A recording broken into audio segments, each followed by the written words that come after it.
Hello friends, எல்லோருக்கும் வணக்கம். Welcome to young investor channel. ஆக்சுவலாக டுடே மார்க்கெட் பார்த்துருப்பீங்க. மார்க்கெட் இன்னைக்கு பொத்துன்னு கீழே விழுந்துருந்துச்சு.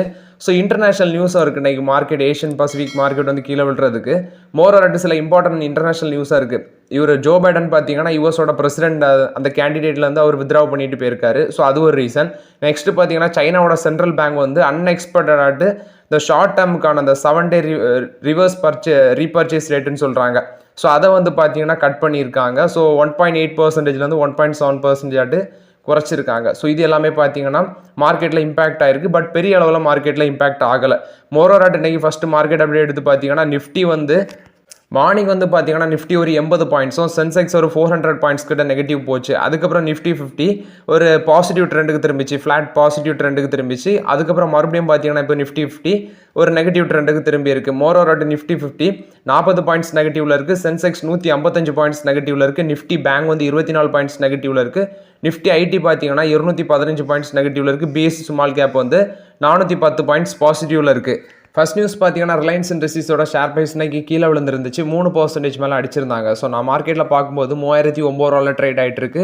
இன்னைக்கு ஒரு லோ போனதே பார்த்தீங்கன்னா 3001 ரூபா வரைக்கும் போச்சு, 3001 ருபீஸ் அந்த ரேஞ்ச் வரைக்கும் ஒரு லோ போச்சு. ஸோ ரிலையன்ஸோட ரிசல்ட்ஸ் அப்டேட் நம்ம பார்த்துருந்தோம், பெரிய அளவில் பெர்ஃபார்மன்ஸ் இல்லை. ஸோ அதனால பார்த்தீங்கன்னா சில ப்ரோக்கரேஜஸ் வந்து பை காலும் கொடுத்துருக்காங்க, ஓவர் ரேட் கால் கொடுத்துருக்காங்க, நியூட்ரல் கால் கொடுத்துருக்காங்க. இன்னைக்கு ஷேர் ப்ரைஸ் 3% அடிச்சிருக்காங்க. மோரோராட்டு நொமுரா பார்த்தீங்கன்னா 3600 டார்கெட் ப்ரைஸ் கொடுத்துருக்காங்க, பை கால் கொடுத்துருக்காங்க ரிலையன்ஸ் இண்டஸ்ட்ரீஸுக்கு.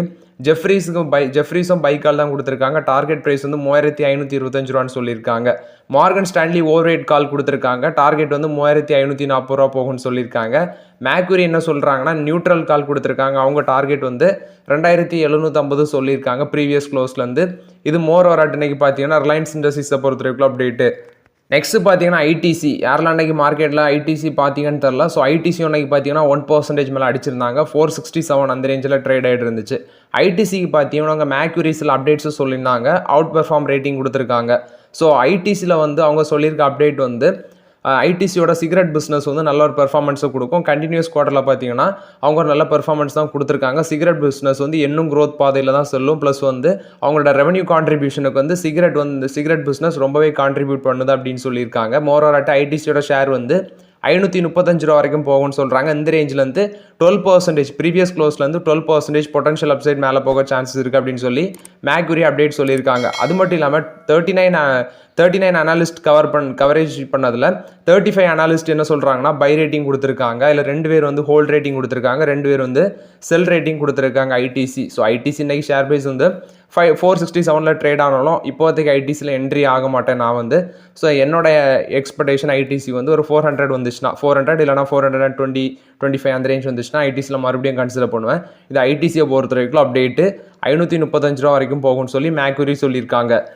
நெக்ஸ்ட் பார்த்தீங்கன்னா விப்ரோ மார்க்கெட்டில் இன்றைக்கி போட்டு பொழந்து கட்டிட்டாங்க, மரணம் அடி விழுந்திருக்கு விப்ரோக்கு. ஆனால் விப்ரோ இன்னைக்கு வந்து அடித்தது எனக்கு கொஞ்சம் அதிர்ச்சியாக தான் இருக்குது. So HDFC bank, Yes bank இவங்க எல்லாமே பாசிட்டிவில் ட்ரேட் ஆகிட்டு இருக்கும்போது விப்ரோ மட்டும் ஏன் எந்த அளவு அடி விழுந்திருக்குன்னு தெரில. மோரோராட்டு விப்ரோவில் அடி பயங்கரமாக அன்றைக்கி விழுந்திருக்கு. ஆனால் அவங்களோட ரிசல்ட்ஸ் வந்து ரொம்ப ஒன்றும் மோசம்னு சொல்ல முடியாது. லாஸ்ட் குவார்ட்டர்ஸ் எல்லாம் கம்பேர் பண்ணி பார்க்கும்போது நான் சொல்லியிருந்தேன், முந்தின குவார்ட்டர் கூடயும் சரி அவங்க இயர் ஆன் இயர் பேஸ்லேயும் அவங்களோட பெர்ஃபார்மன்ஸ் வெல் தான், அதாவது நல்லா தான் பண்ணியிருக்காங்க. ரொம்ப ஒன்றும் மோசம்னு சொல்ல முடியாது. அவங்களோட ஆர்டர் இந்த குவார்ட்டரில் வின் பண்ண ஆர்டர் டீல் வந்து பார்த்தீங்கன்னா நல்லாவே பெர்ஃபார்மன்ஸ் கொடுத்துருக்கு. அதுவும் இப்போ வந்திருக்க நியூ சிஓ கீழே வந்து அவங்க சில ஆர்டர்ஸ் எல்லாமே வின் பண்ணியிருக்காங்க.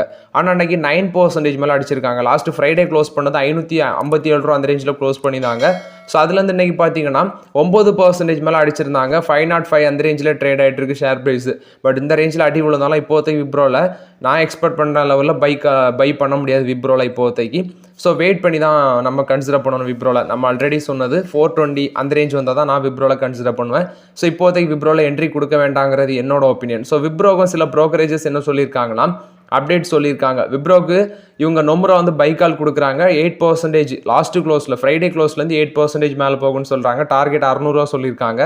சிட்டி என்ன சொல்கிறாங்கன்னா செல் கால் சொல்கிறாங்க, 11% டவுன் சைடு 495 ரூபா போகும் அப்படின்னு சொல்லியிருக்காங்க. மோரோராட்டு சிட்டி ப்ரோக்கரேஜ் சொன்னது நடந்திருக்கு மார்க்கெட்டில். இது வந்து விப்ரோவை பொறுத்த வரைக்கும் அப்டேட்டு.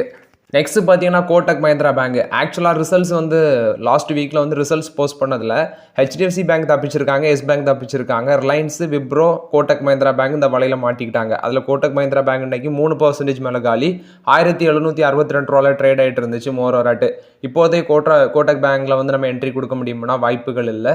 நம்ம எக்ஸ்பெக்ட் பண்ணுற லெவல் வந்து 1600 வந்துச்சுன்னா நான் உள்ள என்ட்ரி கொடுப்பேன் கோட்டக் மஹிந்திரா பேங்க்கில். இப்போதைக்கு வெயிட் பண்ணி தான் ஆகணும் கோட்டக் மஹிந்திரா பேங்க்கில்.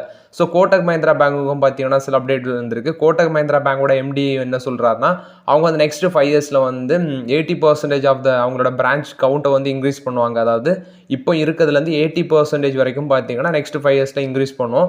ப்ளஸ் வந்து அவங்க ஒரு வருஷத்துக்கு 200லேருந்து 250 பிரான்ச்சஸ் வரைக்கும் எக்ஸ்பேன்ஷன் பண்ணுவோம் பர் இயர் அப்படின்னு சொல்லியிருக்காங்க. இப்போ அவங்க கைவசம் 1965 பிரான்ச்சஸ் வச்சுருக்காங்க. ஸோ இன்னும் நெக்ஸ்ட் 5 இயர்ஸில் அதை வந்து 3500 பிரான்ச்சஸ் வரைக்கும் இன்க்ரீஸ் பண்ணோம் அப்படின்னு சொல்லியிருக்காங்க. இது கோட்டக் பேங்க்கில் வந்து அப்டேட்டு. ப்ளஸ் வந்து கோட்டக் மஹிந்திரா பேங்க்குக்கு வந்து பார்த்தீங்கன்னா சில ப்ரோக்கரேஜஸ் தான் அப்டேட்டும் கொடுத்துருக்காங்க.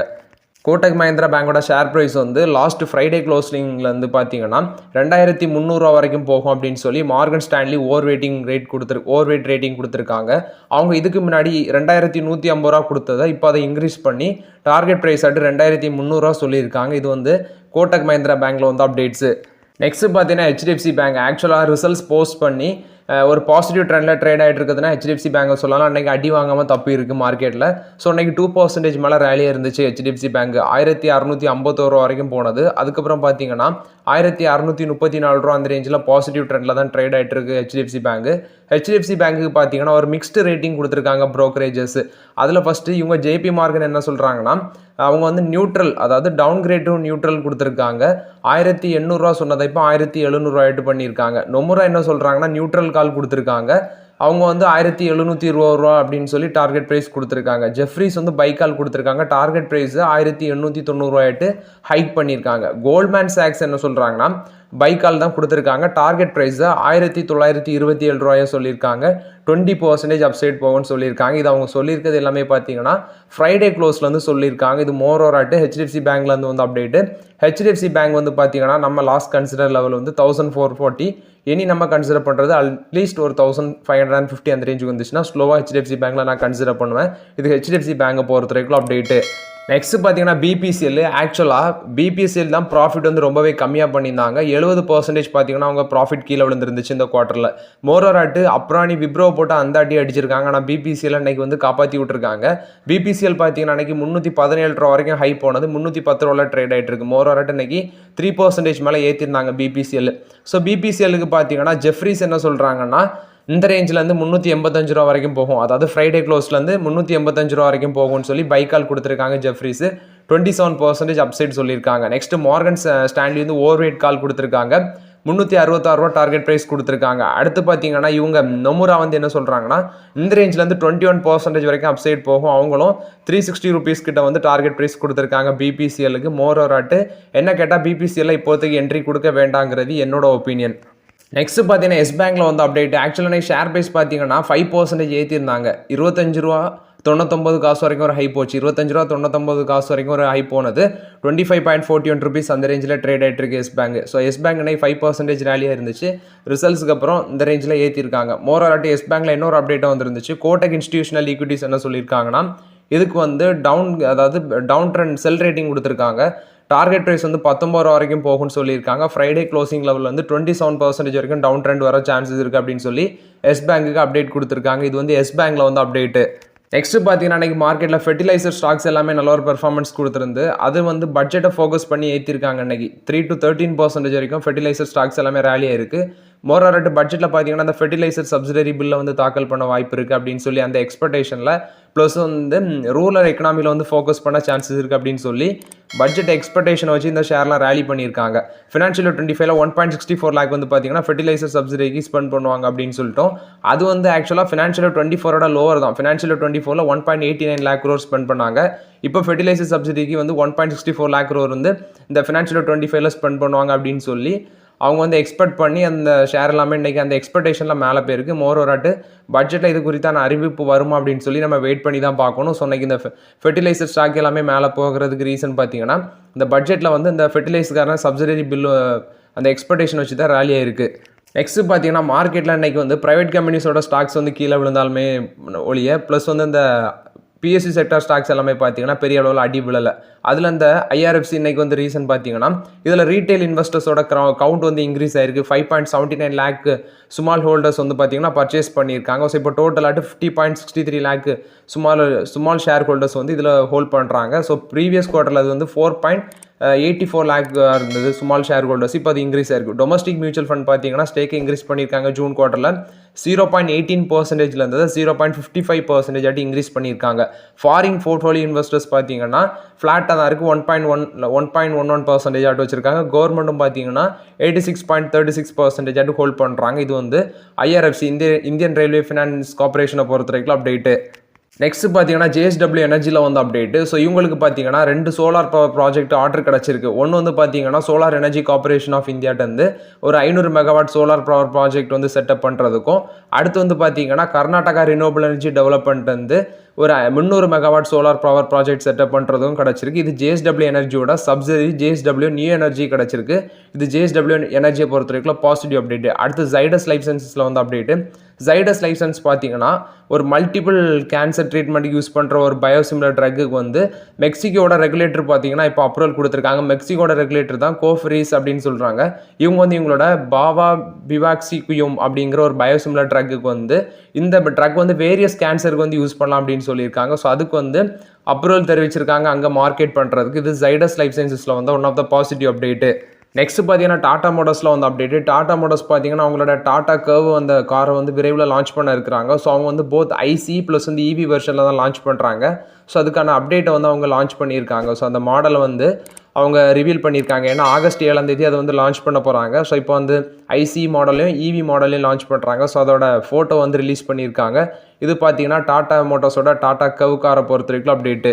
நெக்ஸ்ட் பார்த்தீங்கன்னா இந்தியன் ஆயில் கார்பரேஷனில் வந்து அப்டேட். இவங்க பார்த்தீங்கன்னா அவங்களோட நான் ஆயில் பிஸ்னஸ் செக்மெண்ட்டில் வந்து இவங்க வந்து ஆயில் பிஸ்னஸ்லேயே ரன் பண்ணிட்டு இருக்காங்க. ப்ளஸ் வந்து நான் ஆயில் பிஸ்னஸ் அந்த ரினியூவபிள் எனர்ஜி கெப்பாசிட்டியில் பார்த்தீங்கன்னா அவங்களோட பிஸ்னஸை எக்ஸ்பேண்ட் பண்ண இருக்கிறாங்க. அது மட்டும் இல்லாமல் அந்த நேச்சுரல் கேஸ் சேல்ஸ் வந்து 3 மடங்கு இன்க்ரீஸ் பண்ண இருக்கிறாங்க. 31 ஜிகாவாட் 2030 வந்து அதை அச்சீவ் பண்ணணும். ப்ளஸ் வந்து 500 gigawatt per hour of lithium ion battery making capacity வந்து 2031 அட்டைன் பண்ணணும் அப்படின்னு சொல்லியிருக்காங்க. இந்தியாவில் லித்தியம் அயன் பேட்டரி மேனுஃபேக்சரிங்க்கு வேண்டி அவங்க வந்து ஜப்பானோட பேனாசோனிக் எனர்ஜி கம்பெனி கூட பார்த்தீங்கன்னா அவங்க ஒரு ஸ்ட்ராட்டஜிக் அக்ரிமெண்ட் சைன் பண்ணியிருக்காங்க. ஸோ மோர் ஒரு இது இந்தியன் ஆயில் கார்பரேஷன் கொடுத்த one of the positive update. அடுத்து பார்த்தீங்கன்னா என்எம்டிசி கொடுத்த அப்டேட்டு. அவங்க வந்து கெப்பாசிட்டியை அதாவது அவங்களோட மேனுஃபேக்சரிங் கெப்பாசிட்டியை 100 மில்லியன் டன் ஆட்டு அவங்களோட அயன் ஓர் ப்ரொடக்ஷனை 100 மில்லியன் டன் ஆட்டு 2030 எக்ஸ்பேண்ட் பண்ணணும், ப்ரொடக்ஷனை வந்து டபுள் பண்ணணும் அப்படின்னு சொல்லி என்எம்டிசி வந்து அப்டேட் கொடுத்துருக்காங்க. நெக்ஸ்ட் பார்த்தீங்கன்னா கோல் இந்தியாவில் வந்து அப்டேட்டு. கோல் இந்தியா பார்த்தீங்கன்னா அவங்களோட கோர் பிஸ்னஸே கோல் பேஸ்ட் மைனிங் தான் கோர் பிஸ்னஸாக இருக்குது. ஸோ இப்போ மினிஸ்ட்ரி ஆஃப் மைன்ஸ்லேருந்து சில அப்டேட்ஸ் வந்துருக்கு. இவங்க பார்த்தீங்கன்னா அந்த கிராஃபைட் அந்த மினரல் பேஸ்ட் பிஸ்னஸுக்குன்னு என்ட்ரி கொடுக்குறாங்க.